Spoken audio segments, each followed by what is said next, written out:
Morning, y'all. It's Kate at Kate's Garden Chicken and Cat Rambles, and it's about 7 o'clock in the morning, a little bit before. Just came out to check on the chickens, give them food, blah, blah, blah.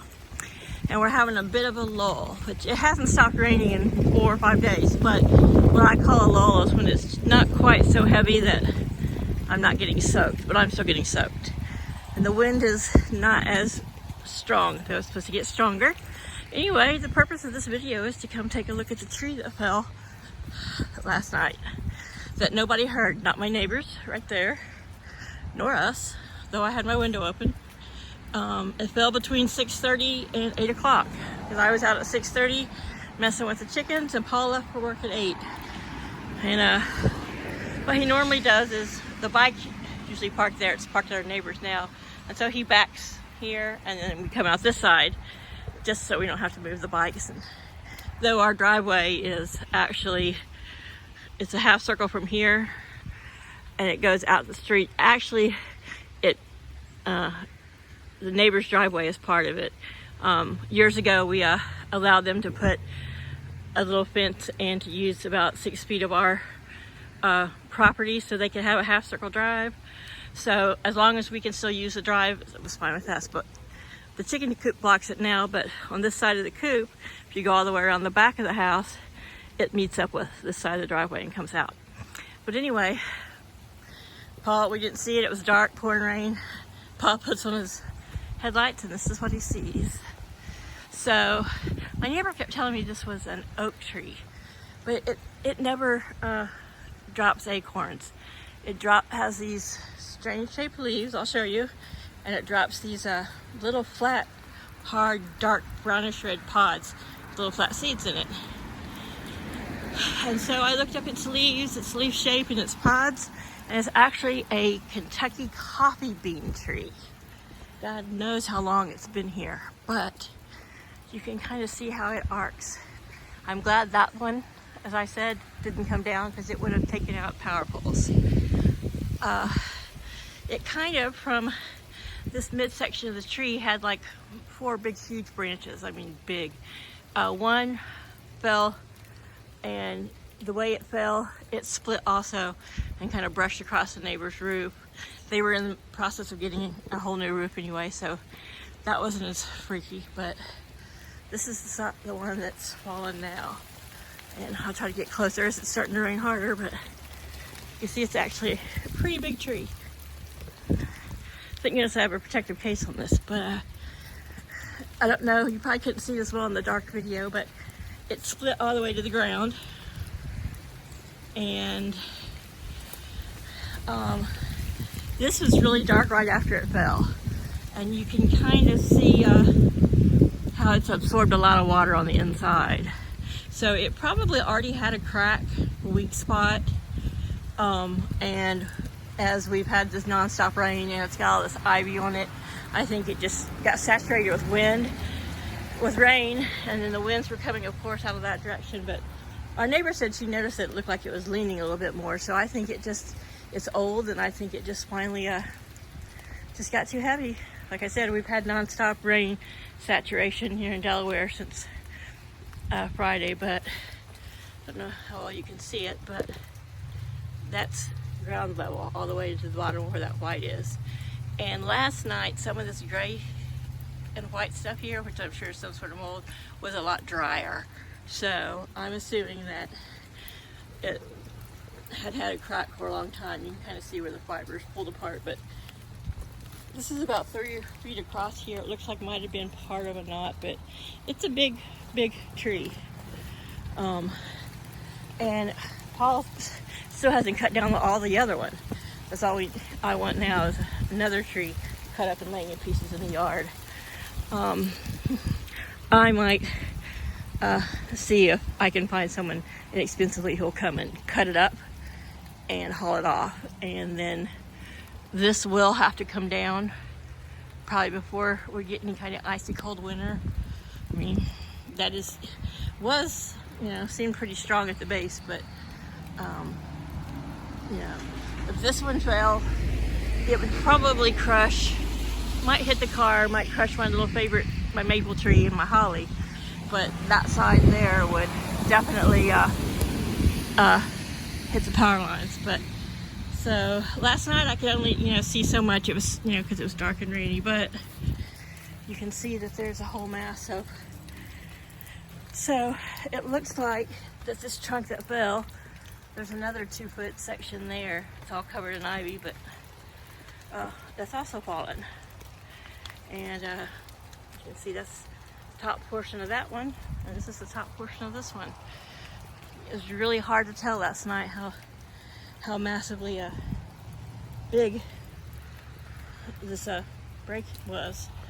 So let's walk around a little bit. So here's the holly tree, and last night when I came out, I couldn't really see. I just saw that it was so dark up here, and I thought, oh no, it's crushed the holly tree. But no, there's a holly tree, which is full of bird nests. Little birds like to live in it and eat the berries, and I would have been very sad. I mean, I'm kind of sad that this one went down too, but so here's what we've got. It looks like it's little bitty leaves just brushed. Cameras get wet, excuse me. Just brushed the power lines. Which these I think are mainly cable. It might be a little bit of power from the main pole box to there, then to the houses, but it would have taken out everybody's cable. Gosh, no cable in horrible weather. And especially with all the people who never leave their houses anymore, but yeah. And so there's a tree there that leans, but it is on the neighbor's side of the fence in their tree. I think if it was topped, it would probably be safer, but yeah, this one is huge. And see, this is the little pods it drops. These kind of reddish black pods. It's never dropped acorns, so it just could not have been an oak. And the one that fell over there, which is still part of it laying there, drops the same little pod. So I searched Google and looked at every oak there is and all kinds of trees, and finally found out that that's what it is. It's called a Kentucky coffee bean tree. I guess when it fell, it broke a little limb off that tree. But apparently, Native Americans would wait till these get really hard and dry in the winter. And yeah, it's usually I think when they drop some in the winter, when the leaves start to turn yellow, these things get really dark. And they used to harvest the beans out of them for beads to make and use them as beads because they're really hard little beans. But anyway, this is a massive tree. We're not having good luck with trees. And this is the one that it might miss these if it fell, but I don't think so. It's kind of hard to tell, but it's not as tall as this section that came down with, but wow, this is just much more massive than it looked like last night. So there, the dark, that's the driveway under there. And like I had said, Paul had come in and said, hey, that tree between us and the neighbors, using them by name, Vicky and Charlie, fell. I'm like, huh, well, I didn't hear anything. And if it had fallen on their property, they would have called me. So I figured it was just a limb, just a limb had fallen. He didn't say anything about blocking the driveway. And then I came out to look, and he was moving his motorcycle over to the neighbors parking. I'm like, what are you doing? He's like, I gotta move it, I can't get out of the driveway. And I said, it's that big? And he's like, yeah. And so in the dark, I walked out and with a flashlight on my phone, I could sort of see it. But yeah, so it's a massive tree. And it's just a massive break. And until the rain stops and it dries up a bit, we're probably going to leave it like this, because cutting a soaking wet tree doesn't work, no matter how good your chainsaw is, and especially how thick this is. So we'll have to let it dry out a bit, and I think I'll use some money saved in my account right now, and I'll see if I can't get some tree guys just to not worry about taking this down, unless they're going to give me an awesome killer quote, but see if they'll come at least cut this up and haul it off, chip it up, whatever. But yeah, I only thought it was just this main big trunk here, but it's been covered in ivy, and I'm way past my tree climbing days. But it seems to have taken out this section, which this is the top of another really large portion of that trunk. So maybe on the back side it's ripped down too. I don't need you climbing over this because it's raining, but now my curiosity has gotten the better of me. So not a lot of chickens or garden or cats, but okay, so you can see that this one that fell has a, it's hard to see, has a V right here. So these two were just barely hanging on, obviously, to the trunk. And just ripped it in half. Looks like someone sliced it with Excalibur, but, or a hot knife. But anywho, adventures in tree falling. I've never lived anywhere, or in my life, had so many trees fall. Well, I mean, it's just two within, well, 3 within 2 years, but still. Oops. And I'm about to fall over this, trip over it. You see me in my pajama pants and my chicken boots. And yeah, I think I can get out this way easier than climbing over stuff in the wet. But yeah, I can walk right under this one. So there's the garden. Okra's being beat to death by the rain and wind. That's fine. And that's the drama. Yeah, not a lot of drama in my life, but tree falling. At least I didn't break my leg this year. Knock on wood. Knock on wood. I'll knock on my lucky maple that I rescued, which Paul keeps starting to tear down. He hates it. I don't know why. He says it's in the drain field. Like, no, the drain field's over there. But so here we are, soaking wet, puddles. The chickens have a moat right now.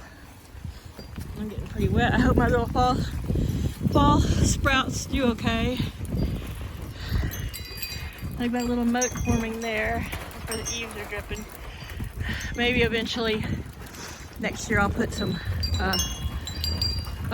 gutter on this side and collect rainwater, but I need to come out when it's, I'd like to do it today, but it's going to be way too windy today and rainy to come and finish wrapping around there. It's more for Paul's sake because he's worried about the chickens, but I have really heavy, big-bodied birds, as I said before, and when they're all cuddled up together in their coop, they stay plenty warm. They're just not happy about this constant rain. I see their scratch it over there. Let's see if I can get the camera to focus. Probably not. I put their scratch underneath the coop. Got them fresh food this morning because when I came out last night just to check on them, to make sure they were warm enough and dry enough, I found somebody had stepped on the edge of the bowl and took their food over. But anywho, Chaos would not come in on the porch last night. When I put him in and I locked the cat door, he just cried. So I brought him some food out here. There he is. Set him some food up there on that bottom step. Brought him my old blue sweater. I'm wearing my favorite heavy cabled cardigan because it's, I think our temperature is 48, feels like 37. It's felt like 37 for 24 hours. Did all day yesterday. We were 52 with it feels like 37. Which I'm pretty sure that I'm just repeating myself. But there, the video did have a little bit of garden, chicken, and cats. Go on, Luna. Go on up in there. Lay some eggs. I haven't been leaving their coop door open, thinking it might be too windy, but they've got enclosed nest boxes, and if they want to get up there and perch and look out rather than being on the ground. Why are you barking at her like a dog? Don't be standing on that rim, mister. You're going to flip it over again. You're too heavy for that shenanigans. Such a pig. I don't know what he's... Not crowing this morning, he's barking like a little Jack Russell Terrier. Alright, ladies. You're going to want to stay in there, I promise. So, anywho, that's it. Everyone have a great day. If you're getting wet, stay dry. If you've already been wet, I hope you're getting dry. And love you. Please like, share, and subscribe. Bye.